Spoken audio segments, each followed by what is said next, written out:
Bonjour, je m'appelle Alessandro, je suis lead développeur et j'ai rejoint Pythéas en 2019. Les technologies qu'on utilise, donc pour la partie front, c'est du React.js et pour le back, c'est principalement du Node.js écrit en JavaScript ou en TypeScript. On utilise aussi un framework, qui s'appelle, Meteor, qui nous permet de, builder, plus facilement nos applications et ensuite, on a toute une partie, de microservices, purs qui, eux, sont écrits en Nest.js qui est donc un framework Node.js et qui est écrit en langage TypeScript. Donc on utilise à la fois le TypeScript pour des microservices et le JavaScript pour des projets plus orientés front. Nos applis communiquent et nos microservices communiquent avec la technologie RabbitMQ, donc un échange de messages. Pour la partie outils, donc on utilise GitLab pour la gestion du code, dans lequel on a intégré une pipeline de déploiement automatisée. Donc à partir d'un commit, on va lancer toute la pipeline qui va permettre de construire l'application et de la mettre à disposition pour la déployer sur nos différents environnements. Dans cette pipeline, en général, on a toute une chaîne de tests, donc des tests d'intégration et des tests unitaires. Les tests unitaires sont écrits en JavaScript pur, mais les tests d'intégration, on utilise une technologie qui s'appelle Cypress, qui permet de faire en fait du test d'IHM automatisé.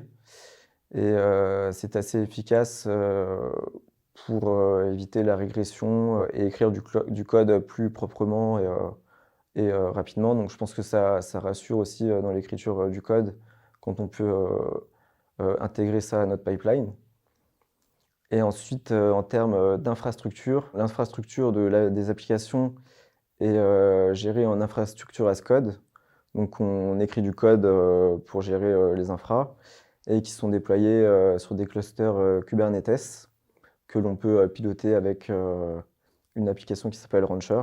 Donc c'est assez moderne et très intéressant et ça permet d'intégrer des tâches DevOps même pour des personnes qui ne s'y connaissent pas, même si on préfère que ce soit des profils plus DevOps qui s'en occupent, mais c'est très accessible. Les challenges techniques sont principalement l'assurance d'une bonne qualité de code.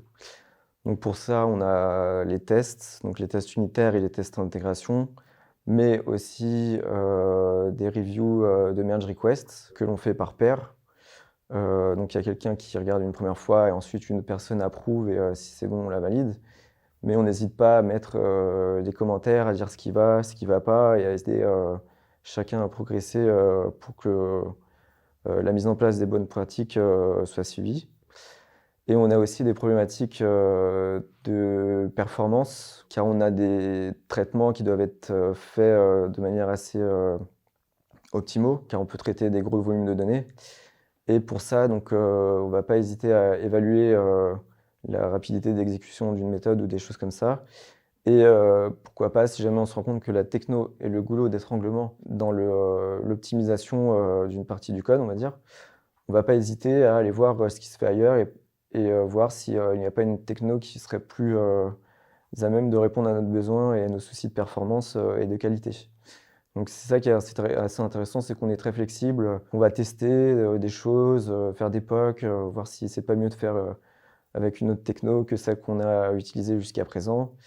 Donc c'est une phase de recherche qui est assez intéressante qu'on fait souvent dans la boîte, qui nous permet en fait de garder un niveau de performance assez stable. On fonctionne avec la méthodologie agile. On est basé sur des sprints. On fait des daily tous les matins pour voir l'avancement et voir qui travaille sur quelle tâche et répondre aux questions de ceux qui en ont. Ensuite, quand quelqu'un a fini, il fait sa merge request. On la regarde à deux pour voir si tout est bon.